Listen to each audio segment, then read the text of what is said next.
Shalom, shalom, caros amigos, Benor, monoteístas, telespectadores que estamos aqui. Estamos aqui para continuar a falar sobre o livro Rumo a uma Vida Significativa.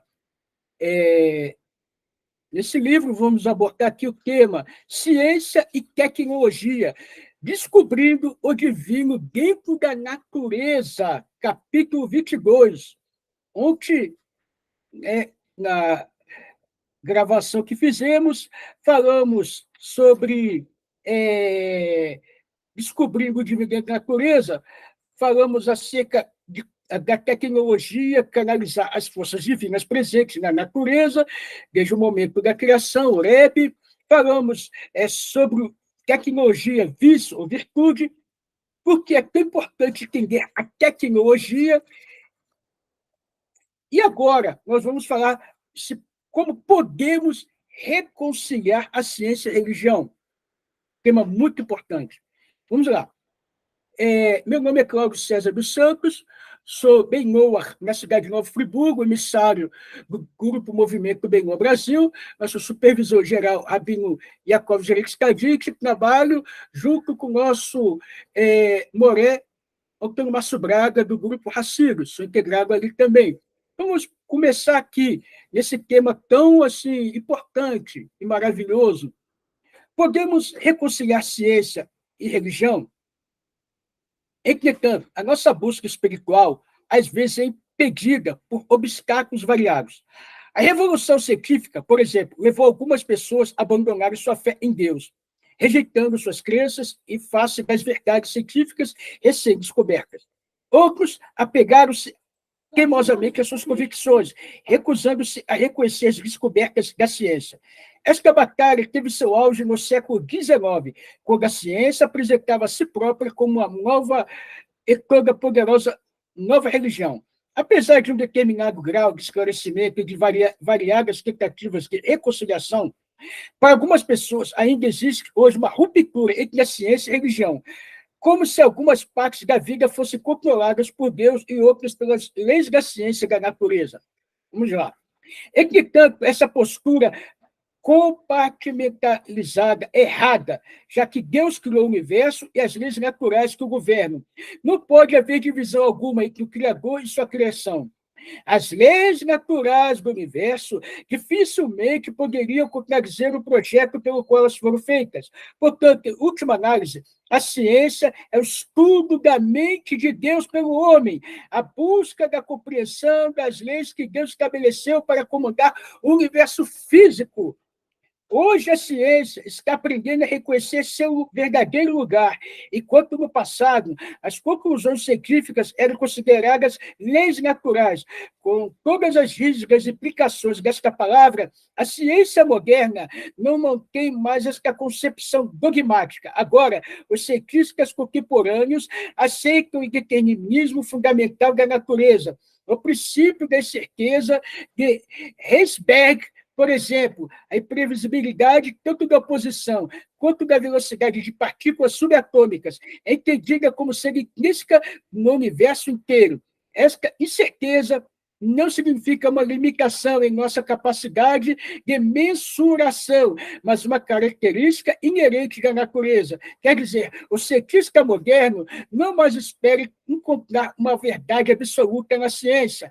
Isto não tem em mira depreciar a ciência, não desacreditar o método científico. Pelo contrário, as conquistas científicas melhoram dramaticamente a vida humana. No entanto, para que a ciência seja mais eficaz, ela precisa ser vista em perspectiva. Precisamos aceitar que a ciência em si mesmo é uma busca, não um sistema absoluto. Ela é neutra, um conjunto de teorias que podemos utilizar de forma boa ou ruim. Por outro lado, a sabedoria e a vontade de Deus são absolutas, específicas, ensinando como o homem deve agir para ter o máximo de benefício para si próprio e para a comunidade como um todo. Ao contrário da ciência, a sabedoria de Deus é a verdade absoluta, não é limitada por causa de efeito e de autenticadamente não é neutra. Então, existem duas abordagens da busca da verdade: a busca humana via ciência e a busca via Deus. Não há dúvida que o universo é guiado por uma determinada lógica. No princípio, o homem começa a procurar a verdade, de fora para dentro.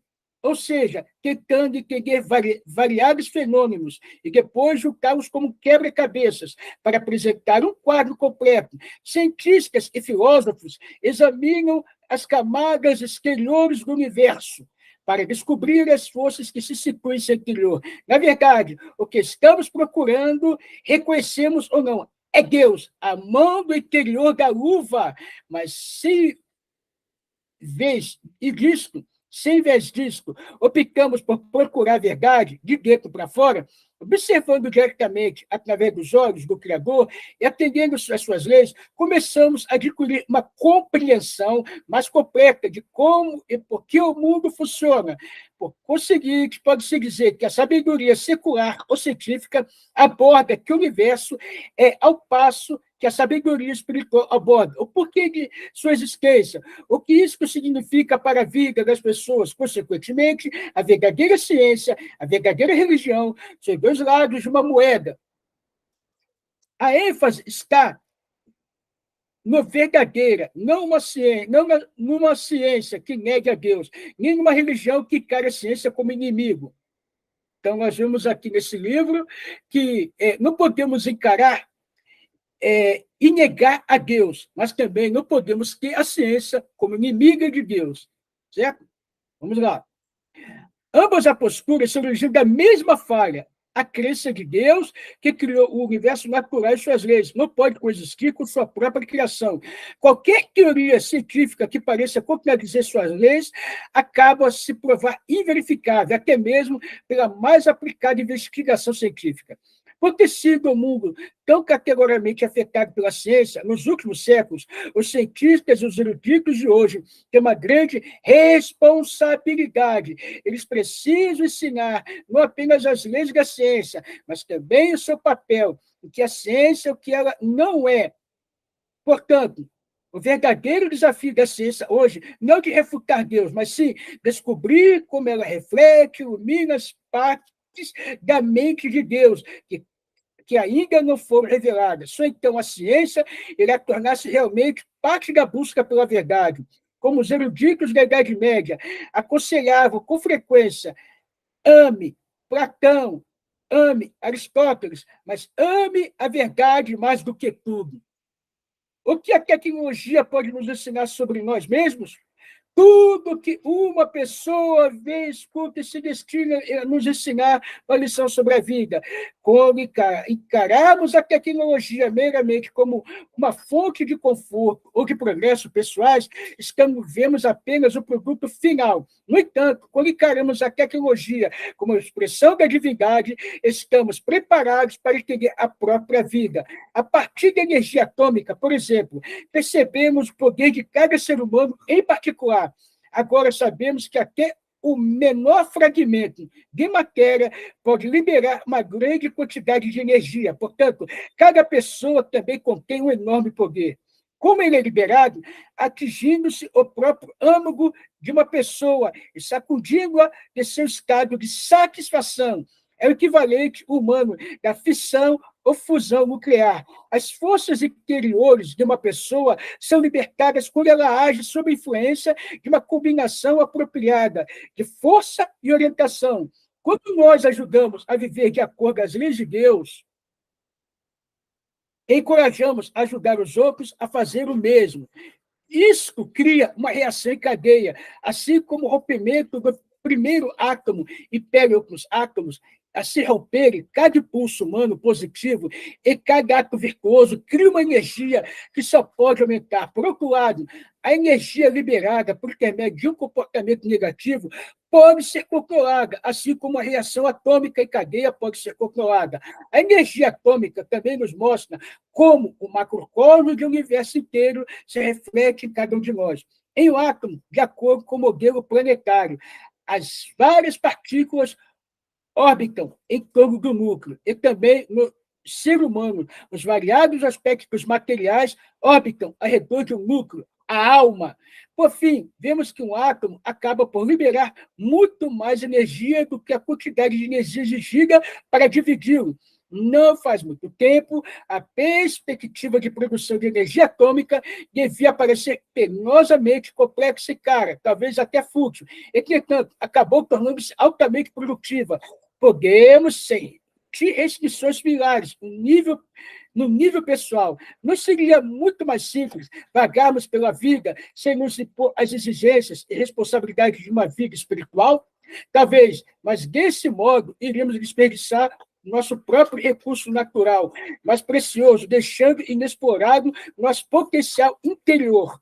Nossos sábios descreveram cada pessoa como um universo inteiro, e o mundo como macrocosmos da personalidade. De fato, os nossos desenvolvimentos científicos mostram que o mundo é um sistema dinâmico, de inseparáveis componentes interativos, e que o observador humano é uma parte integrante desse sistema.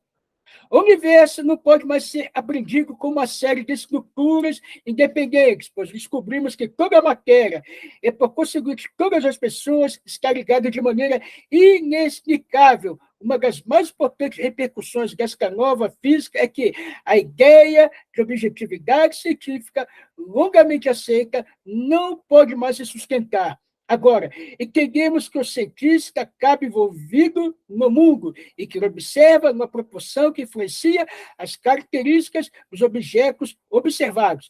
Por conseguinte, sua percepção da natureza está relacionada de modo íntimo à sua mente, às suas próprias ideias e seu próprio sistema de valores, nos quais certamente estarão presentes os resultados científicos que ele alcança. Portanto, qualquer cientista precisa exercer um julgamento moral, tanto intelectual em sua pesquisa. Há muito que aprender com a revolução tecnológica, contanto que compreendemos seu papel em nossas vidas e a encaremos como último passo em nossa dramática pesquisa pela unidade por todo o universo, na busca de redenção.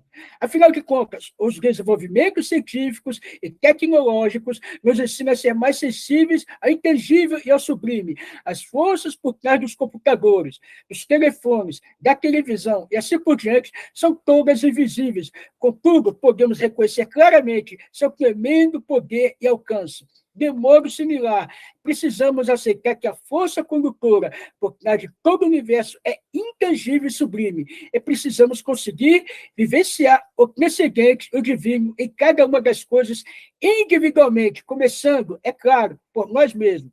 Certa vez, um universitário visitou Hebe, ouvira que ele também era mestre de ciências. O erudito religioso tem que passar muitas horas estudando, lendo, disse o universitário. Como o Rebbe encontra tempo para isso? Também para acompanhar a evolução dos desenvolvimentos científicos? O Rebbe sorriu e respondeu: não sou responsável pelos boatos que outros espalham a meu respeito, mas vou lhe dar minha resposta. A mesma pergunta sobre o outro erudito de outra religião do século XVIII, também conhecido por dominar a fundo as ciências. O universo, tendo sido criado por Deus, funciona de acordo com leis definidas pelo modo como ele pensa. Assim, pelo meio do estudo intensivo, conhecer o fundo o método científico, embora obtenha esse entendimento das ciências em todos os detalhes, como se domina a sabedoria de Deus, aprende-se como ele prefere pensar. Pode-se, portanto, ensinar o impulso geral das verdadeiras ideias científicas, os princípios e forças fundamentais que Deus utiliza para governar o universo. E, mais importante, pode-se reconhecer quando uma teoria científica está sincronizada com esses princípios. Isto, claro, reduzem muito o tempo necessário para estudar os detalhes da ciência e a necessidade de construir com vagar a imagem fragmento por fragmento. Bom, esse foi o capítulo 22 de Ciência e Tecnologia, descobrindo o divino dentro da natureza. Então, aquele que conhece a Torá e se aprofunda a Torá, os conhecimentos da sabedoria, dos sentimentos de Hashem, ele passa a conhecer uma boa parte da ciência. E a ciência nunca vai contradizer o Hashem. Então, podemos ter certeza que quando a ciência trabalha junto com o pensamento de Hashem, tudo sai bem. Tudo de bom para vocês A Senhor vos abençoe. Felicidades a todos.